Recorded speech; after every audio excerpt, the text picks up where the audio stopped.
안녕하세요. 오늘도 사연 살롱을 찾아주셔서 감사합니다. 저는 서울 근교에 있는 모 종합병원에서 소아청소년과 펠로우로 일하고 있는 의사입니다. 병원 일이라는 게 힘들고 피곤하기는 해도 진료받으며 나아가고 표정이 밝아지는 아이들을 보며 그 속에서 꽤 괜찮은 하루하루를 살아가고 있답니다. 진료하고 회진 돌고 연구 발표 준비하고 잠도 줄여가며 일하다 보면 내 인생이 지금 어디쯤 온 건가 싶은 날도 많았어요. 일하는 것도 인생의 한 부분인데 삶의 비중이 일쪽으로 많이 치우쳐져 있다 보니 이러다 인생의 중요한 부분을 다 놓쳐버리면 어쩌나 싶은 생각도 들었고요. 너 괜찮은 사람 소개 안 받을래? 네 조건이면 다들 못 만나서 난린데 넌 왜 이렇게 사람을 안 만나? 사람 만날 시간도 없고 마음의 여유도 없는 것 같아. 아무래도 병원에서 온 기력을 다 뺏기나 봐. 하루가 너무 정신없이 가는 느낌이라고 해야 되나? 누구보다 바쁘게 20대를 보내고 30이 넘으니 주변에서 결혼을 엄청 권하기 시작했어요. 병원에 있다 보면 밖에서 사람 만날 시간이 많지 않다 보니 보통 선보는 걸 권하더라고요. 의사라는 직업이 선보기 딱 좋은 직업이라는 건 알겠지만 제 나름의 이유로 그것마저도 거절을 했어요. 서로의 조건만 보고 만나면 생활고는 없겠지만 그래도 평생을 함께할 반려자라면 서로에 대한 깊은 애정과 유대감이 꼭 있어야 하지 않나 생각했거든요. 하지만 생활 패턴상 제가 꿈꾸던 그런 자연스러운 만남은 정말 쉽지 않았어요. 어쩌다 소개를 받아 만나도 늘 시간이 부족한 느낌에 쫓기듯 연애를 하다 보니 오래가지 못했었고요. 그러다 처음으로 오래 만나게 된 게 지금의 남편이었어요.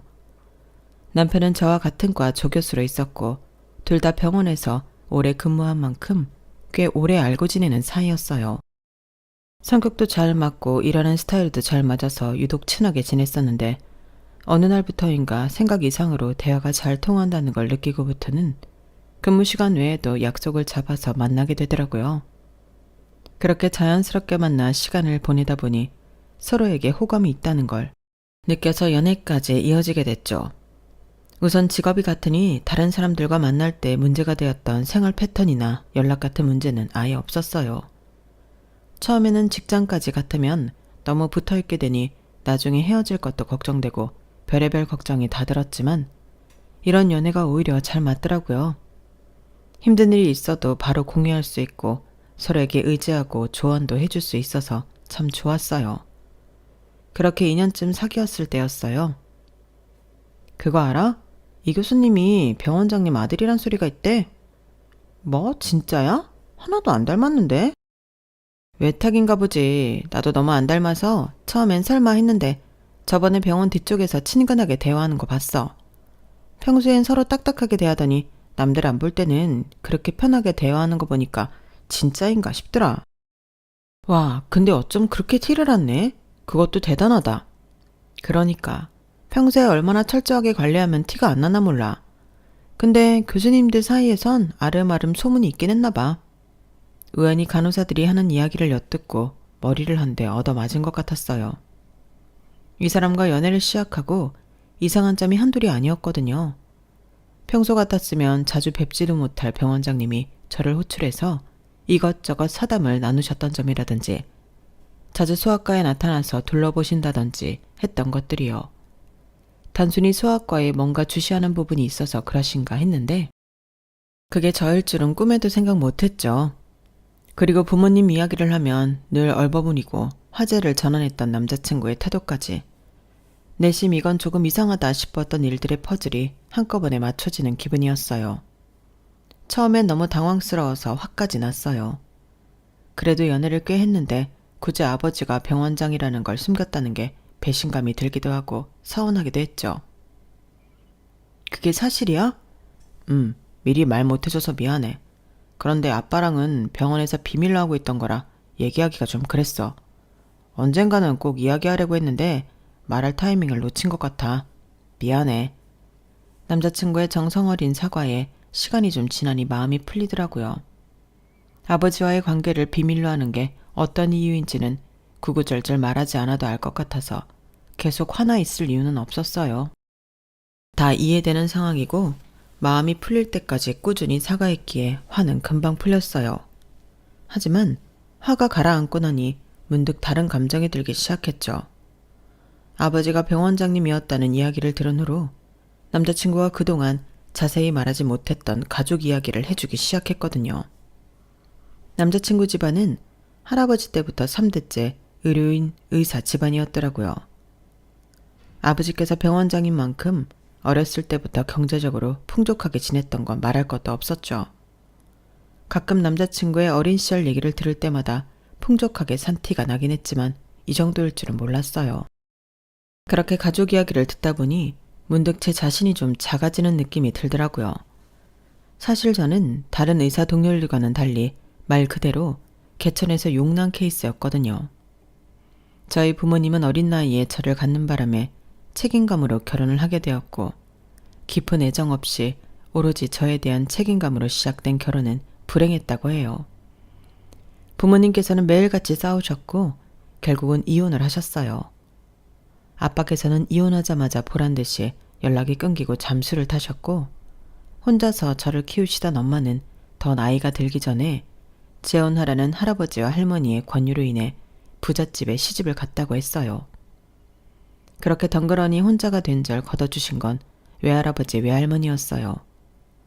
엄마가 집에서 늦둥이 막내딸이었던 탓에 저를 걷어주셨을 때도 조부모님께서는 연세가 꽤 있으신 상태였어요. 그럼에도 남부럽지 않게 사랑으로 절 키워주셨어요. 외할머니는 항상 엄마가 있는 다른 아이들이 부럽지 않게끔 저를 따뜻하게 보살펴 주셨고 할아버지는 저에게 맛있는 거 한 끼라도 더 사 먹이고 학원이라도 하나 더 보내주겠다며 은퇴한 지 오래되셨음에도 일부러 매일 부지런히 나가 폐지를 주우셨어요. 그런 할아버지 할머니를 보며 자라다 보니 어렸을 때부터 공부라도 열심히 해서 나중에 이 은혜를 갚아야겠다는 생각을 늘 했던 것 같아요. 할아버지가 매일 고생하면서 주운 폐지로 공부하고 있다고 생각하면 도저히 게을리할 수가 없더라고요. 엄마는 어쩌다 집에 와도 재혼한 집이 신경이 쓰여서였는지 제가 없을 때 잠깐 머물다 가셨어요. 지혜야, 나중에 알게 될 거다. 너희 엄마 나쁜 사람 아니야. 엄마가 지혜 많이 사랑하고 있어. 집에서 엄마가 머물다 간 흔적을 발견할 때마다 속상한 마음에 울먹이면 할아버지 할머니께서 늘 그렇게 따뜻하게 말씀해 주셨어요. 솔직히 별로 위로는 되지 않았어요. 엄마께서 이유가 있었다는 건 자라면서 아주 조금씩 이해했지만 어린 저를 버렸다는 건 사실이었으니까요. 그렇게 항상 부모님을 원망하며 살다가 그냥 부모라는 존재를 잊기로 했어요. 그저 세상에 혼자 남은 손녀를 걷어준 두 분을 위해 하루라도 빨리 커서 효도하고 싶다는 마음뿐이었죠. 사실 처음부터 의사가 될 생각도 없었어요.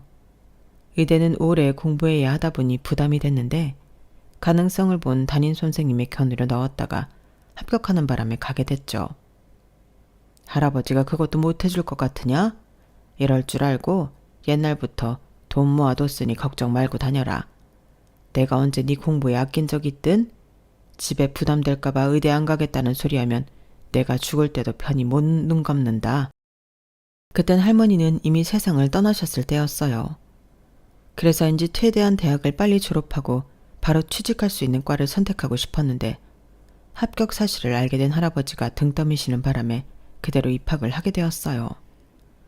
남들이 보면 그럴듯하게 생각하고 존중받는 직업의 지급은 그때부터 또 죽어라 노력하고 치열하게 공부한 결과였죠.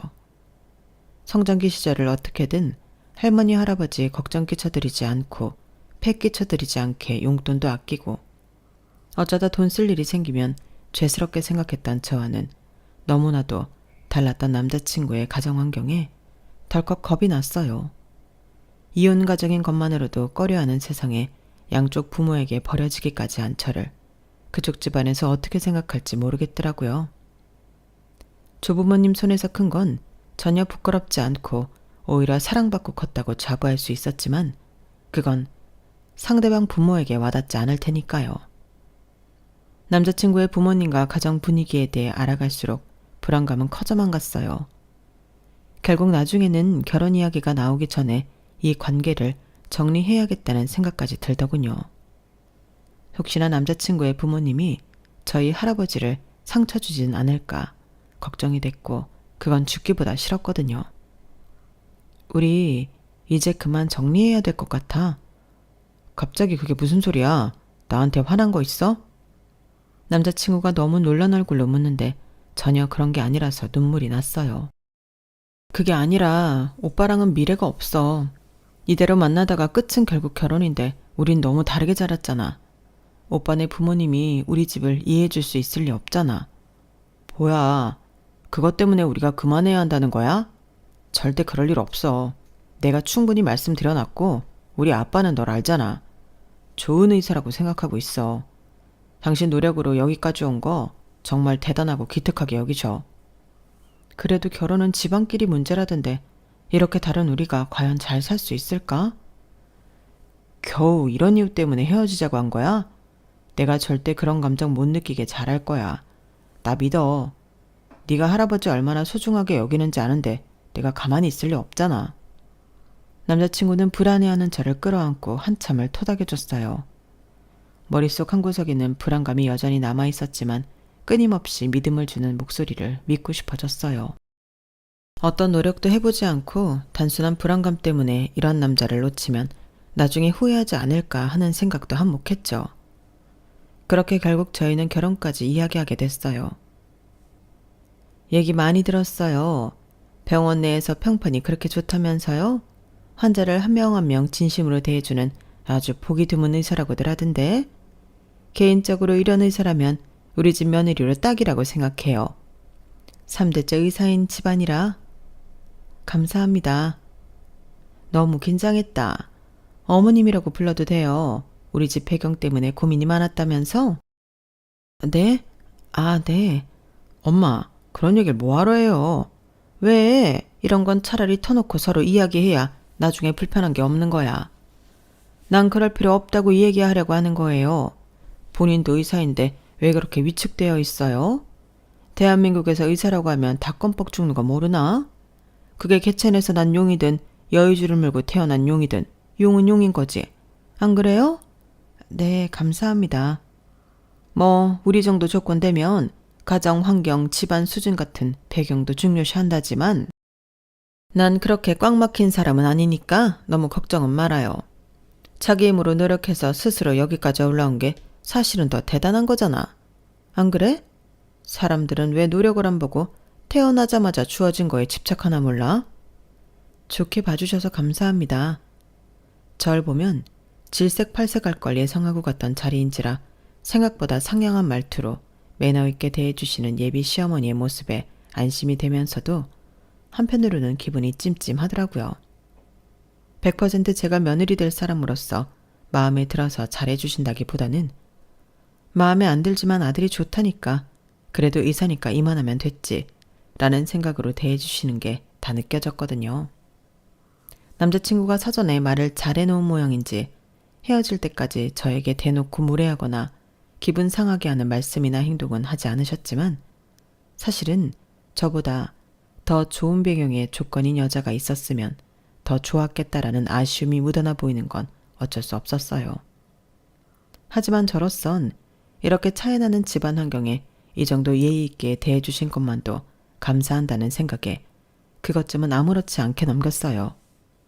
그저 큰 고비를 하나 넘겼구나 라고만 생각했거든요. 그런데 본격적인 갈등은 양가 부모님과의 인사가 끝나고 나서부터 시작됐어요. 병원에서는 예비 시아버지가 휴일에는 예비 시어머니가 번갈아 가면서 제게 관심을 보이셨거든요. 평소엔 잘 오지도 않던 분이 소아과 병동을 드나들기 시작하니 같이 일하는 의사와 간호사들도 많이 불편해하고 불안해했어요. 뭐야? 진짜 우리 과에 마음 안 드는 사람이라도 있으신 거 아니야? 그러니까 언젠가보다 자꾸 오시더니 요즘은 꽤 자주 오시네. 원래는 코빼기도 안 보이시던 분이. 안 그래도 힘들어 죽겠는데 요즘 자주 오시니까 짜증나네. 그런 투덜거림에 공감하면서도 사실대로 말하지 못해서 참 미안했어요. 이제 병동 사람들은 다 남자친구와 제 관계에 대해 알고 있었지만 남자친구가 병원장 아들이라는 사실만은 식장 들어갈 때까지 비밀로 지키기로 했거든요. 그래서 속 시원하게 말도 못하고 너무 힘들었죠. 그것뿐만이 아니었어요. 쉬는 날에는 제 스케줄을 어떻게 하신 건지 틈만 나면 시어머니가 불러서 같이 밥 먹자고 하기 시작하셨어요. 처음 점심 제안을 하셨을 땐 나름대로 기쁜 마음이었어요. 저에게 먼저 다가와서 마음을 열어주신다고 생각해서 너무 감사하고 좋았거든요. 남자친구도 좋아했고요. 우리 엄마 정말 깐깐한 분인데 그래도 당신이 참 마음에 들었나 봐. 이왕 가족이 되는 거 친해지면 좋지. 잘 지내봐. 그렇게 처음엔 가벼운 이야기들을 했어요. 어머님도 대답하기 어렵거나 꺼려지는 질문들은 일체하지 않으셨고, 먹는 건 어떤 걸 좋아하냐, 오늘 입은 옷이 예쁘다 등 소소한 대화 위주로 흘러갔거든요.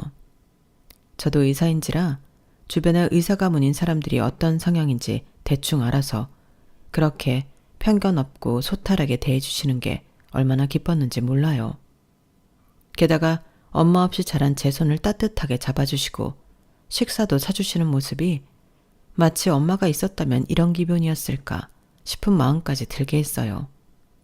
그러다 보니 어머님의 식사 제안을 거절할 이유가 없었고 나중에는 제가 먼저 연락을 드리기까지 했어요.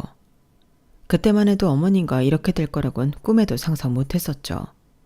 정말 가족처럼 잘 지낼 수 있을 것 같았거든요. 그런데 어느 순간부터 대화가 아주 서서히 불편한 쪽으로 다시 흐르기 시작했어요. 어머님을 처음 만났던 그날처럼요. 예단은 어떻게 하기로 했니?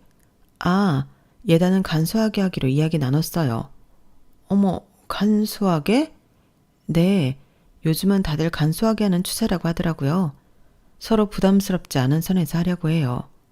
아, 그래? 그럼 서로 부담스럽게 할 필요는 없지. 요즘 세상에 누가 예단에 목매겠어. 그치? 있는 집은 있는 집대로, 없는 집은 없는 집 나름대로 성의껏 준비하면 되지. 딱히 저희 집이 시댁에 비해 예단 부담이 커서 그랬다기보다는 결혼에 붙는 허례허식을 줄이고 간편하게 하자는 취지였는데 어머님께서는 굳이 콕 집어서 저희 집을 없는 집이라고 언급하시더라고요. 그때는 정말 순간적으로 표정 관리를 못했을 정도로 기분이 좋지 않았어요.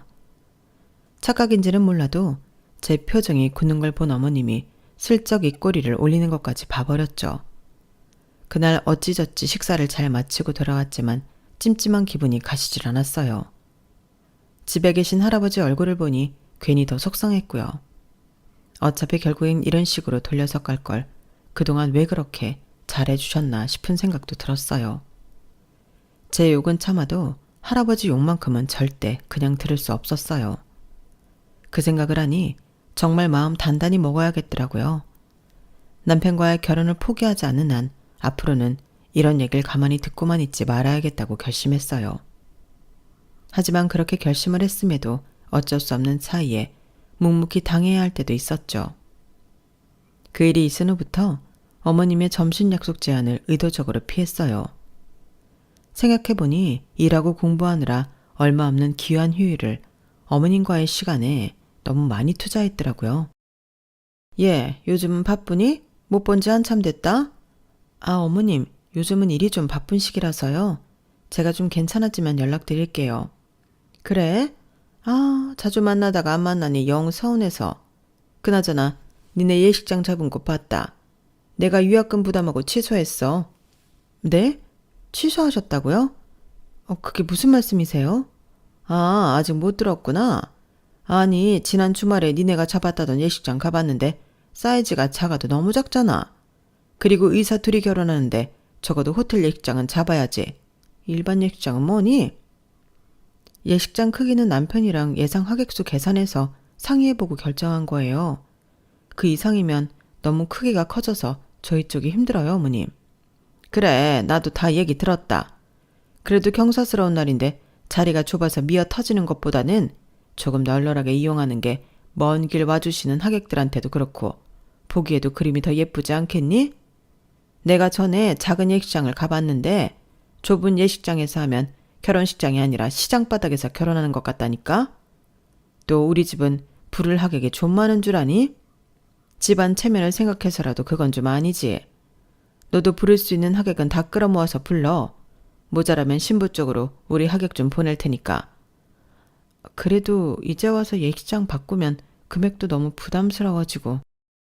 그러니까 위약금이랑 예식장 넓혀서 나오는 차익은 우리 집이 부담한다니까 그러네. 설마 그것도 못 해줄까 봐. 잊었어? 우리 집은 무려 3대가 의사 집안인걸. 너희 집 형편 뻔히 다 아는데 그런 부담 줄 생각은 없으니까 걱정하지 말렴.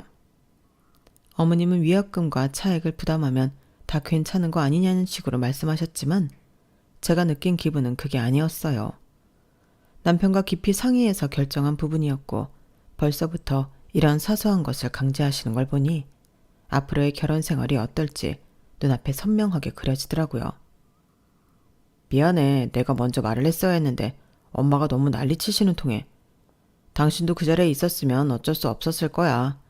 그래도 대신 더 넓고 좋은 호텔 예식장 비용 대주신다니까 좋은 게 좋은 거라고 생각해주라. 엄마도 나쁜 의도로 그러신 건 아니니까. 그래도 가정이 기분 나빠.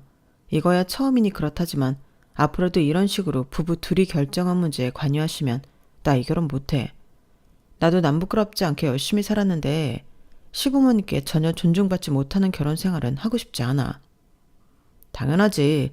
나도 이번 일은 솔직히 화가 많이 났어. 앞으로는 이런 일 없을 테니까 걱정하지 마. 다행인 건 그 일 이후로는 남편이 시댁에 무슨 말을 한 건지 아니면 어머님께서도 뭔가 스스로 눈치챈 게 있으신 건지 이렇다 할 터치는 없으셨어요.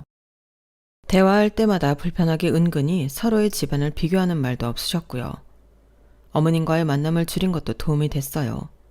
그때는 모든 게 나아지고 있는 줄로만 알았어요. 지금 생각해보면 나중에라도 그런 성향이 문제가 될 걸 알면서도 어머님 하나 때문에 이 결혼을 업고 남편과 헤어질 자신이 없어서 눈치만 보면서 덮어두었던 것 같아요. 그냥 다 괜찮을 거고 괜찮아진 거라고 믿고 싶었죠. 하지만 드레스를 고르러 가는 날이 다가오자 어머님께서 예고도 없이 나타나셨죠. 어머님, 어떻게 오셨어요? 엄마, 아니 니네 오늘 드레스 투어 간다는데 내가 궁금해서 참을 수가 있어야지. 그리고 이런 거 볼 때 한 명 더 따라가면 좋은 거 모르니? 어른들 보는 눈이 제일 정확하기도 하고. 엄마, 눈치 없이 여긴 왜 오셨어요? 안 그래도 드레스 갈아입기 힘들 텐데 엄마가 있으면 불편해서 되겠냐고요. 이럴 줄 알았으면 언제 어디서 만나는지 말씀 안 드렸죠. 뭐? 너는 어떻게 아들이라는 놈이 이렇게 엄마 마음을 몰라? 내가 딸이 있길래 뭐래? 요즘 젊은 애들은 드레스 어떻게 입나? 볼 수 있는 날이 이때밖에 없는데 그거 구경 하나 못 시켜주니? 드레스는 결혼식 날 보셔도 되잖아요. 꼭 여기까지 쫓아오셔야겠어요? 여보 그만해. 이미 오셨는데 너무 그러지 마. 시간도 다 됐고 들어가자. 아무리 싫고 불편해도 언제부터 오실 생각이셨던 건지 아침 일찍 머리부터 발끝까지 화려하게 꾸미고 저희보다 먼저 샵 앞에 도착해 계신 어머님을 도저히 돌아가라고 내칠 자신이 없더라고요. 그래서 못마땅했지만 내색하지 않고 같이 샵에 들어갔어요. 제 체형과 이미지에 어울릴 만한 드레스를 상담받고 몇 벌 피팅을 해보기로 했어요. 그 와중에도 끊임없이 옆에서 이래라 저래라 말씀을 많이 얹으시는 바람에 드레스샵 실장님도 살짝 짜증이 나는 눈치셨죠. 이런 식상한 거 말고 번쩍번쩍 느낌 나는 비즈 박힌 게 예쁘던데? 어머님, 요즘은 비즈보다는 실크가 유행이고요. 신부님 취향도 이렇게 화려한 무드보다는 우아한 무드를 선호한다고 하셔서 최대한 비즈가 적은 걸로 추천해드렸어요. 유행이라고 다 예쁜가? 나중에 보면 촌스럽기만 하지. 그럼 이렇게 입고 하나는 내가 고른 걸로 입어봐. 혹시 모른다? 드레스는 다 입어봐야 뭐가 제일 예쁜지 알아. 이렇게 보기만 해서는 모른다고. 어머님의 성화에 못 이겨 소중한 한 번의 피팅 기회는 결국 어머님 취향인 휘황찬란한 드레스로 피팅했어요. 그냥 봤을 때도 영 제 취향과는 거리가 멀었지만 제가 입으니 더 촌스럽고 옛날 드레스 같더라고요. 다들 반응이 눈에 띄게 좋지 않았고 저 역시 거울 속에 비친 모습이 마음에 들지 않았지만 어머님 혼자 마음에 든다면서 박수를 치셨죠. 다음 샵에 가서도 마찬가지였어요. 어쩔 수 없이 어머님의 취향에 맞는 드레스를 한 벌씩은 입어봐야 했고 그것 때문에 입어보고 싶었던 드레스를 한 벌씩 포기해야 하는 게 짜증이 나더라고요. 그래도 가장 마지막 샵은 제가 제일 기대했던 샵이라 큰 용기 내서 어머님의 의견을 거절했죠. 어머님, 이 샵에서 하고 싶은 생각이 커서 여기서는 제가 원하는 드레스로만 피팅해 볼게요. 그 정도는 이해해 주실 수 있으시죠? 그래 엄마, 솔직히 2벌이나 양보한 게 어디야. 엄마 보고 싶은 드레스 입어보러 온 것도 아니고 이제 그만 좀 놔둬요. 처음으로 제 의견을 내니 남편도 옳았구나 제 편을 들어줬어요. 둘이서 강경하게 의견을 내세우니 어머님 얼굴이 붉어지더군요. 마지막 샵에서는 다행히 제 뜻대로 피팅을 했고 전부 마음에 들었어요. 웨딩업계 특성상 당일 계약이 혜택이 많다 보니 당연히 당일의 계약을 결정할 생각이었고 마지막 샵으로 바로 계약을 하려고 했죠. 그런데 어머님께서 조용히 구석으로 저를 불러내셨어요. 내가 한마디만 해도 되겠니? 여긴 정말 아니다. 네? 뭐 때문에 그러세요? 아니, 솔직히 말하면 그래. 네 취향이라는 게 있는 것도 알겠고 요즘은 심플한 게 유행이라는 것도 잘 알겠어. 그런데 결혼이라는 건 신부가 가장 빛나야 하는 순간이라고. 그런데 너처럼 밋밋하게 생긴 애가 드레스까지 저렇게 밋밋하게 입어버리면 그날 주인공 같겠어? 요새는 하객들도 얼마나 여우처럼 예쁘게 꾸미고 오는데 게다가 우리 하객은 우리 쪽 하객이니만큼 다들 명품옷 입고 올 텐데 네가 게임이 되겠냐고. 이왕이면 더 비싸고 화려한 비즈 드레스가 많았던 2번째 샵으로 했으면 좋겠는데? 어머님이 말씀하신 샵은 유명 연예인들도 많이 입는 고가의 드레스 샵이었어요. 하지만 막상 입어보니 저와 어울리지 않는 디자인이 많아 가장 염두에 두지 않았던 곳이었죠. 어머님, 그래도 샵 정도는 제가 고르게 해주세요. 웨딩홀은 하객 고려해서 어머님 뜻대로 했지만 드레스까지 하객 고려해서 화려하게 하고 싶진 않아요. 네가 뭔가 착각하나 본데 실크가 아무한테나 어울리는 줄 아니? 지금이야 드레스니까 다 이뻐 보이지. 실크는 좀 피부도 하얗고 깨끗해야 이뻐 보이는 건데 네가 무슨 연예인도 아닌데 실크 입는다고 예뻐 보일 줄 아냐고. 조명에 반짝반짝 빛이 나는 드레스를 입어도 이뻐 보일까 말까인데 그건 자연스럽게 곱게 자라서 귀티나는 애들이나 입는 거지. 너 힘들게 산 티 감추려면 화려해야 하지 않겠냐고. 어머님, 무슨 말씀을 그렇게 하세요? 저만 힘들게 살아요? 의사들은 원래 다 힘들어요. 어머, 얘 좀 봐. 다 알아들었으면서 모른 척하긴. 그래, 네 마음대로 해라. 네 결혼인데. 네가 촌스럽던 말던 나랑 무슨 상관이겠니? 계약해라 해. 어머님이 선을 넘기 시작하니 저도 참을 수 없어 따졌더니 어머님이 노발대발하기 시작했어요. 하긴 2번째 샵은 너한테는 너무 고급스럽긴 하지. 피부색이랑도 안 맞고. 여배우들이나 입어야 소화할 걸 너한테 소화하라고 한 내가 잘못이다. 하여간 돈도 써본 놈이 쓴다고 예쁜 것도 입어본 놈이 입는다고. 뭐 하나 제대로 된 걸 못 고르니 내 속에 천불이 난다 천불이 나. 어머님은 분에 못 이겨 그대로 뛰쳐나가셨어요. 뭐야, 엄마랑 싸웠어? 자초지종을 모른 채 기다리고 있던 남편에게 대략적으로 이야기를 해주니 남편은 기가 막혀 했어요. 진짜 왜 저러시냐? 내가 미안해, 옆에 있을걸. 됐어, 어머님 잡으러 가봐. 엄마가 마음대로 오고 싶어서 오고 가고 싶어서 가는데 뭐하러 잡아. 다른 말 나오기 전에 얼른 계약하고 집에 가자. 남편의 배려 덕분에 원했던 샵으로 무사히 계약하고 집으로 돌아왔어요. 남편이 든든하게 제 편이 되어주는 덕에 기분 나빴던 감정은 금방 사라졌지만 어머님께서 계속 이런 식으로 나오신다고 생각하면 앞으로가 걱정되긴 하더라고요. 제 앞에선 티를 별로 안 냈지만 남편은 그날도 화가 많이 났었는지 시부모님과 대판 싸운 모양이었어요. 그렇게 서로 연락 안 하고 지내던 중 상견례 날짜가 다가왔죠. 할아버지께서는 제 길을 세워주시겠다며 아껴두셨던 멋있는 정장을 갖춰 입으셨어요. 솔직히 시부모님 쪽이 할아버지 혼자 나오신 건 보고 어떻게 반응할지도 걱정되기는 했지만 할아버지를 건드린다면 정말 이 결혼을 엎을 각오를 해야겠다는 생각으로 상견례에 나갔어요. 그래도 나름 사회적으로 지위도 높고 품위 유지를 위해서라도 그렇게 무례한 행동은 안 하시겠지 스스로를 안심시켰죠. 처음엔 분위기가 괜찮았어요. 할아버지 혼자서 저를 키우느라 힘드셨겠다면서 시부께서는 존경을 담은 따뜻한 말씀도 많이 전하셨죠. 그런데 결혼 준비를 진행한 얘기가 나오면서 어머님 표정이 달라지기 시작했어요. 뭔가 건수를 잡았다는 듯한 표정이더라고요. 아참, 웨딩홀 크기를 좀 키운 건 알고 계시죠? 원래 결혼식이 혼주 행사인데 아무래도 우리 며느리가 부모님 쪽 인맥도 없고 하다 보니 우리 집보다는 하객 수가 많이 적을 것 같은데 요즘은 하객 아르바이트 하는 젊은 사람들도 많은 거 알고 계세요? 신부 쪽은 아르바이트를 좀 고용해야 할 것 같아서요. 순간 식탁 위로 찬바람이 쌩 불었어요. 할아버지께서는 어색하게 웃으셨죠. 요새는 없는 자리 채우려고 그렇게까지 합니까? 그럼요. 특히나 상대 쪽이랑 차이가 날 때는 상대 쪽 체면을 위해서라도 얼추 비슷하게 머릿수를 맞춰주셔야죠. 또 저희 아들이 명색이 병원장 아들인데 결혼식이 텅텅 비면 되겠어요? 할아버지한테 너무 창피하고 죄송스러워서 얼굴로 열이 몰리더라고요. 좋은 집에 시집간다며 좋아하시던 할아버지 얼굴이 떠오르면서 정말 이 결혼은 없는 수밖에 없구나. 이렇게 집안 차이가 많이 났을 때부터 안 되는 거였구나. 오만 가지 생각이 다 들었을 때였어요. 없는 인연을 돈으로 메우는 건 사치입니다. 사치에 허덕이다 보면 정작 살면서 정말 중요한 가치를 놓치게 되죠. 할아버지는 물끄러미 남편 얼굴을 봤어요.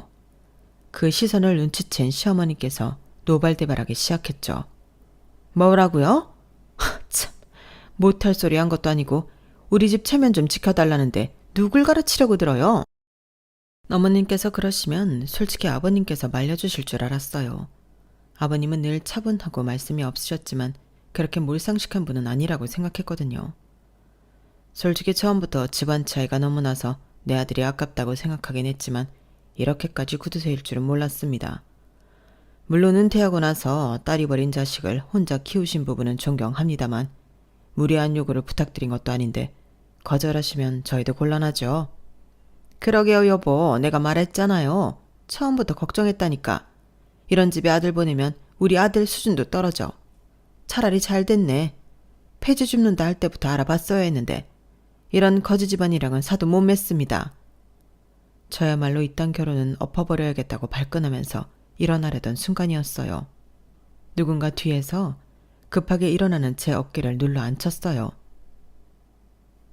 우리 딸 버렸다고 누가 그래요?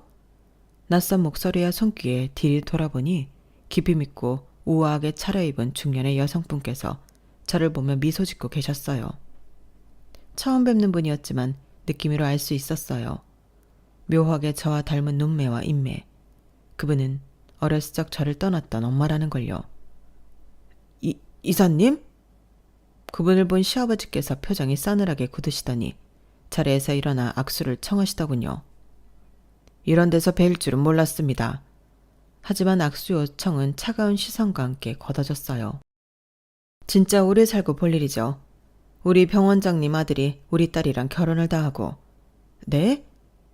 이 아이가 이사님 따님이라고요?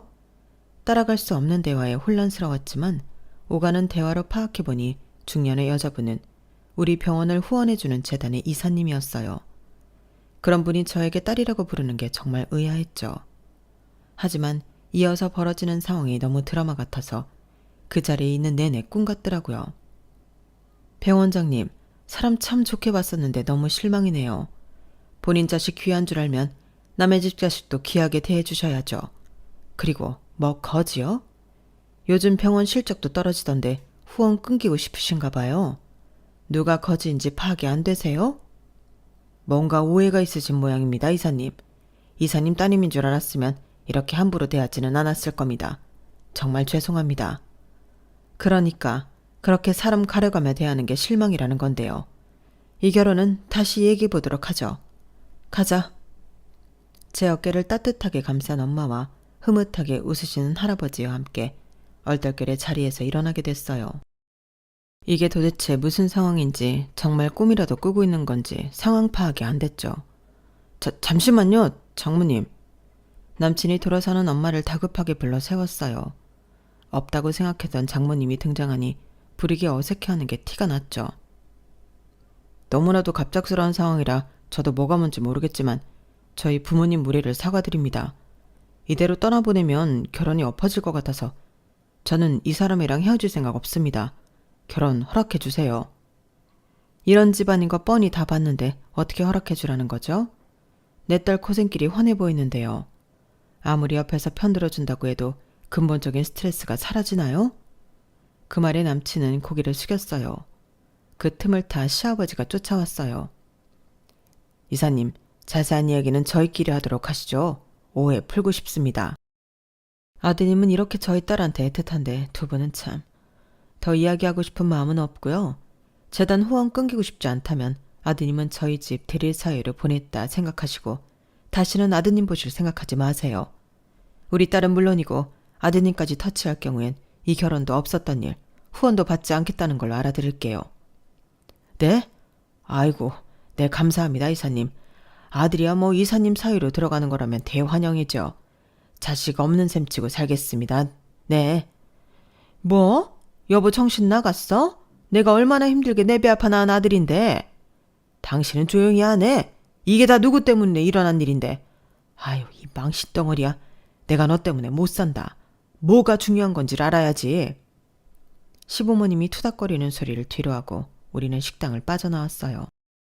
그리고는 자리를 옮겨 긴 이야기를 했죠. 엄마께서는 어린 시절 아빠와 사고를 쳐서 저를 낳고 결혼 생활이 많이 힘드셨다고 했어요. 어린 나이에 아이를 키우게 된 것도 힘든데 매일같이 싸우다 결국 이혼을 하고 아빠가 사라졌다시피 했을 때 정말 막막했다고 하시더군요. 사실은 재혼은 내가 하라고 했다. 너희 엄마도 할아버지한테는 아직 앞길이 창창한 소중한 막내딸이었단다. 그래서 시집갈 수 있을 나이일 때 좋은 집에 시집 보내고 너를 내가 키우겠다고 했지. 나도 당시엔 너를 책임지려면 어떻게든 여유 있는 집에 시집가는 수밖에 없다고 생각했어. 그땐 여자들이 일을 할 수 있는 분위기도 아니었고 너를 낳고 키우느라 공부도 많이 못했을 때라서 참 어리석은 판단을 했지. 그래도 후회는 없단다. 비록 부모로서 너에게 따뜻한 사랑은 못 줬지만 여기까지 오는데 부족함 없이 금전적으로 후원은 해줄 수 있었으니까. 그제서야 모든 게 이해가 됐어요. 할아버지께서 연금이 나온다고는 해도 폐지만으로 제 학비를 다 지원해 주시고 용돈도 부족함 없이 주셨던 걸 늘 의아하게 생각했거든요. 모든 걸 알게 되니 제 이야기인데도 정말 거짓말 같다는 생각이 들더라고요. 드라마에서나 볼 법했던 이야기가 제 삶이었을 줄은 몰랐거든요. 폐지를 지으며 저를 키운 외할아버지, 조용히 뒤에서 저를 밀어준 엄마, 그리고 누구보다 저를 아껴주는 남편과의 결혼. 처음엔 사랑만 있으면 충분하다고 믿었어요. 그런데 결혼을 준비하다 보니 확실히 사랑 말고도 견뎌야 하는 것들이 참 많더라고요. 무례한 말에도 모욕적인 말에도 매번 억지로 웃으며 넘겼던 수많은 순간들이 제 마음에 작은 흠집들을 남기고 있었죠. 그런데 마지막 순간 제 곁엔 누구보다 단단한 가족이 있었어요. 겉으로 봐선 아무것도 내세울 것 없어 보였을지 몰라도 가장 결정적인 순간엔 마법처럼 나타나 저를 지켜주더라고요. 눈으로 보이지 않는다고 해서 공기가 존재하지 않는 게 아닌 것처럼 비록 먼 발치에서 존재조차 모르고 살았던 엄마의 사랑이 이날까지 저를 살게 했다는 건 무엇보다 가장 큰 감동이었어요. 엄마 덕분에 무사히 사랑하는 사람과 결혼식을 올렸고 더 이상은 시댁의 무례한 말에 상처받지 않아도 되는 편안한 나날을 보내고 있답니다. 제 사연이 많은 분들에게 힘이 되길 바라면서 제 인생의 가장 드라마 같은 순간을 공유하기 위해 사연을 적었습니다. 오늘도 우리의 날의 기적을 믿으며 희망차게 살아가셨으면 합니다. 행복하세요. 여러분, 사연 댓글에 응원과 현명한 조언 부탁드려요. 좋아요와 구독은 저에게 큰 힘이 됩니다. 오늘도 좋은 일 가득하세요.